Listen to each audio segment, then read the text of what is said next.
I've seen some of your presentations and I've read some of your work on becoming future ready.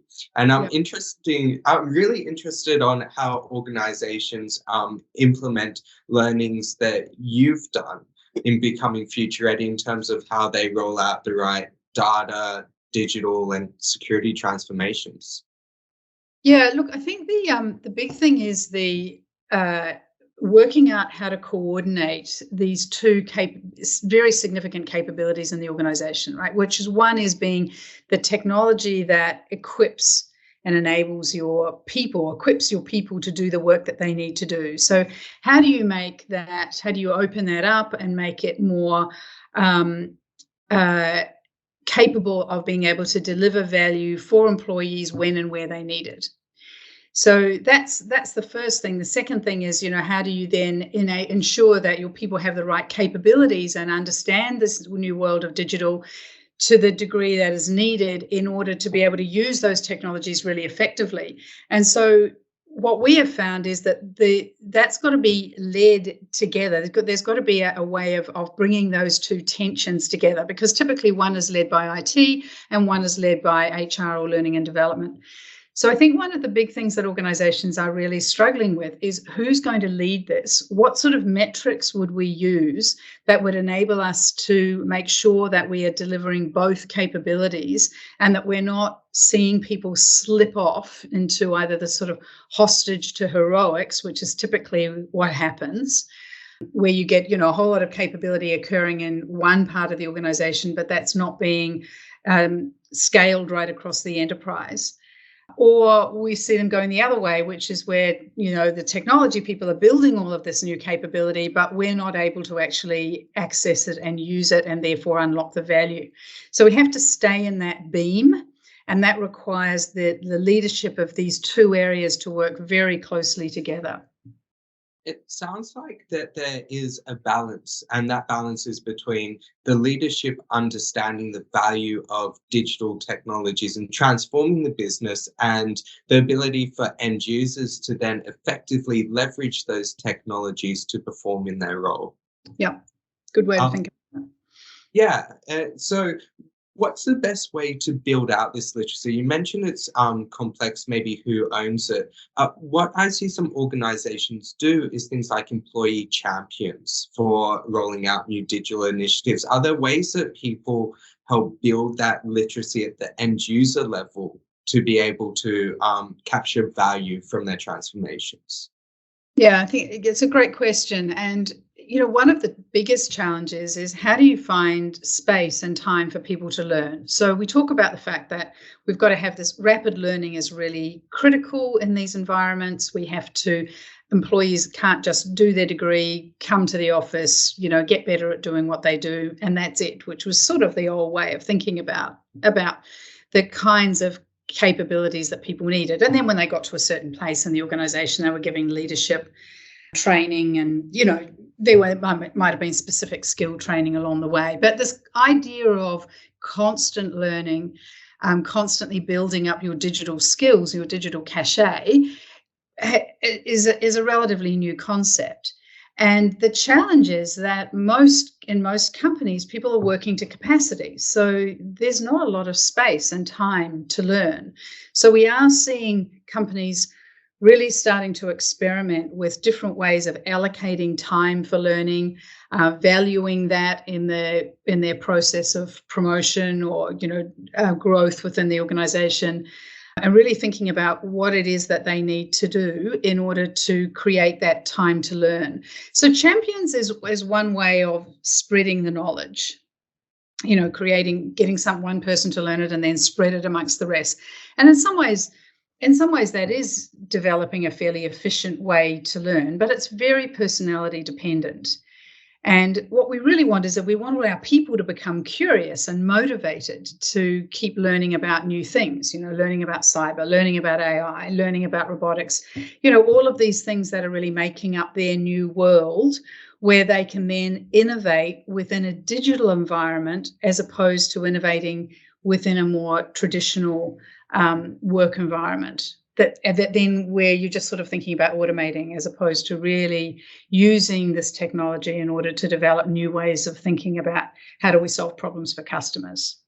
I'm curious about how companies reward it and incentivize it, because for me, things like the ability to get training is a major benefit. And if you have a look at some of the non-financial benefits associated with why people are attracted or why they stay with particular organizations, it's often the training component. But are there some metrics, are there some studies and statistics that underpin organizations that do really good talent management strategies through their ability to encourage learning? Well, what we see is that companies that are really good at this and move up, in my framework, move up that axis and also enable the technology to be used once people have those skills so that they're not looking outside of the organization, but rather they can look inside the organization to find the technologies they need in order to be able to apply those new skills and capabilities. They deliver almost 20 percentage points in growth and revenue than those that don't do that. So we know that there is a huge amount of value in being able to create this environment where we deliver this future-ready workforce. They're also a lot more innovative. They are much better at cross-selling. They're much better at data monetization, and they typically deliver much higher customer experience based on NPS ratings. So there's real value to be had here. The challenge is, how do you do it in a meaningful way within your organization? And if I look at companies like in Australia, Kingwood Mallison have a belt system, which I think a number of companies are looking at now, where you build your digital skills based on a series of stages that you can evolve to, and those are published across the organization that shows that, gives evidence and proof that you are a digitally enabled or digitally fit employee. So making some of these capabilities public within the organization starts to create meaning from them and starts to mean that not only are they valued by the individual, but they're valued by the enterprise. So that, that it's that sort of translation. This is training for you, digital capability for you that helps you in your future career prospects. But then the way of then extrapolating that across the organization to say, but here's the value for us, and this is why we value it, and this is, why we value these people that are really applying themselves in this way. Oh, well, this has been really helpful. The last question for me that I like to ask all my interviewees is there something really exciting in this space on the future horizon that you're excited for? Is it generative AI and the ability people learn through that as a new workplace technology and new management tools? There's something that's really you see that's going to come into fruition in organizations.